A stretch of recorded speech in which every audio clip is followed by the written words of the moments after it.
అల్లు అర్జున్ పై mega అభిమానుల్లో చాలా వ్యతిరేకత నెలకొంది. చెప్పను బ్రదర్ అనే డైలాగ్ వాడటం వల్ల డీజే నా పేరు సూర్య సినిమాల రిలీజ్ టైంలో బన్నీపై వచ్చిన ట్రోల్స్ అన్ని ఇన్ని కావు. ఆ సినిమాల ఫలితాలు కూడా ఆ ట్రోలింగ్ కి మైలేజ్ ఇచ్చినట్టు అయ్యింది. అలాంటి టైంలో పవన్ కళ్యాణ్ కి అత్యంత సన్నిహితుడు అయిన త్రివిక్రమ్తో అలా వైకుంఠపురంలో సినిమా చేసి బ్లాక్ బస్టర్ కొట్టి ఆ ట్రోలింగ్స్ నుండి ఎస్కేప్ అయ్యాడు బన్నీ. ఆ తర్వాత పరోక్షంగా మెగా హీరోలపై తన పైత్యం చూపించుకున్న మెగా అభిమానులు పెద్దగా పట్టించుకోలేదు.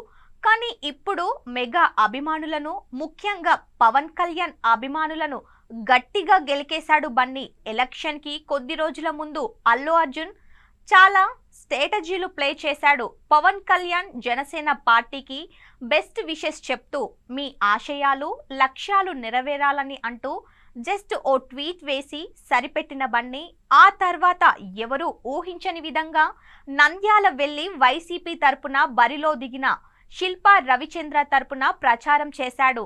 ఇది మెగా అభిమానులను, పవన్ అభిమానులను మాత్రమే కాదు, జనసేనాని అభిమానించే వారందరికీ చిర్రెత్తుకొచ్చేలా చేసింది.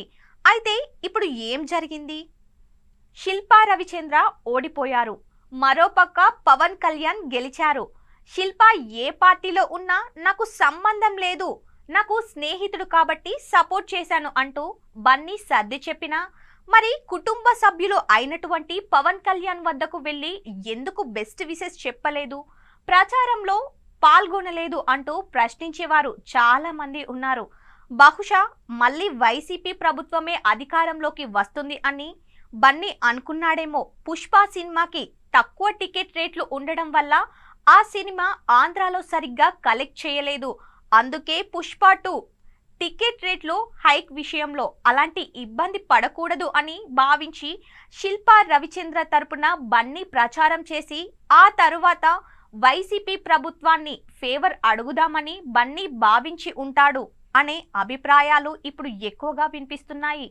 అయితే ఇప్పుడు టీడీపీ ప్రభుత్వం అధికారంలో ఉంది కాబట్టి బన్నీ పుష్ప 2కి ఇబ్బందులు వస్తాయా అనే ప్రశ్న కూడా అందరినీ వెంటాడుతుంది.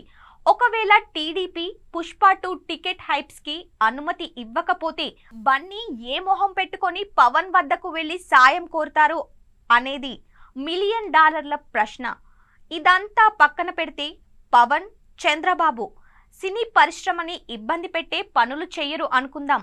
మరి పవన్, చరణ్ ఫ్యాన్స్ రియాక్షన్ ఎలా ఉంటుంది? అలాగే ఆంధ్రాలో జనసేనాని అభిమానించేవారు బన్నీ సినిమాలు చూస్తారా? ఇలాంటి ప్రశ్నలకు సమాధానం ఆగస్టు 15 వరకు తెలియనుంది.